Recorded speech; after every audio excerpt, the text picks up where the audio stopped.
sempat menjadi sekutu Israel, namun kini Australia justru memerangi negara tersebut. Hal itu terjadi selesai Australia mengumumkan bahwa mereka akan mengakui negara Palestina. Kini Australia terlibat perang kata dengan pejabat-pejabat Israel. Dikutip dari The Times of Israel, Australia mengecam Perdana Menteri Israel Benjamin Netanyahu. Kecaman itu dilayangkan selesai Netanyahu menyebut Perdana Menteri Australia Anthony Albanese adalah orang lemah.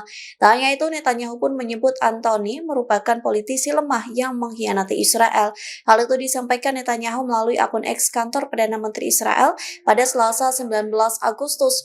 Pernyataan Netanyahu pun mendapat balasan menohok dari Menteri Dalam Negeri Australia, yakni Tony Burke pada Rabu 20 Agustus yang mengatakan tanda seseorang pemimpin yang frustasi adalah melakukan penyerangan. Tony juga menyebut kekuatan tidak diukur dari berapa banyak orang yang diledakkan. Sindiran itu ditujukan untuk Netanyahu yang melakukan penyerangan dan membunuh warga Gaza. Sementara hubungan kedua negara semakin memanas selesai Australia memilih mengakui negara Palestina. Bahkan Australia mencabut dan melarang masuk anggota parlemen Israel dari partai sayap kanan religius Zionis Simcha Rothman selama 3 tahun.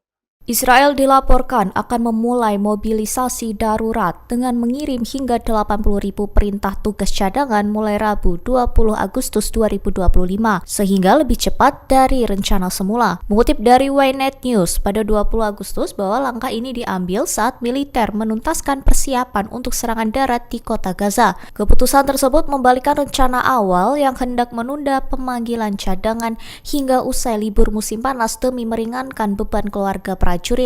Namun, arahan politik memaksa militer mempercepat mobilisasi untuk memperkuat barisan. Menteri Pertahanan Israel Yoav Gallant menyetujui rencana operasional terbaru bersama Kepala Staf IDF Letjen Eyal Zamir. Strategi dimulai dengan pasukan reguler mengepung kota Gaza sambil mendesak warga sipil mengungsi ke selatan. Meski begitu, pejabat mengakui ratusan ribu warga Palestina kemungkinan tetap bertahan. Ribuan warga Palestina dilaporkan kembali mengungsi dari kota Gaza setelah serangan udara dan artileri Israel menghantam kawasan padat penduduk termasuk lingkungan Zaytoun di selatan kota. Mengutip dari Tribun News pada 20 Agustus bahwa wilayah yang sebelumnya dihuni sekira 50.000 orang itu kini hampir kosong. Sebagian besar warga mencari perlindungan di sekolah dan bangunan umum meski tanpa akses makanan maupun air bersih yang memadai. Pengungsian besar-besaran ini terjadi di tengah infrastruktur kota Gaza yang rusak parah. Sebelumnya militer Israel telah melancarkan serangan udara selama 6 hari berturut-turut. Bahkan dilaporkan IDF akan melancarkan operasi selanjutnya lewat serangan darat. Imbas hal itu memaksa warga Zaytoun bergerak lebih jauh ke Khan Yunis dan Rafah, dua kota di selatan Gaza yang menampung hampir 90%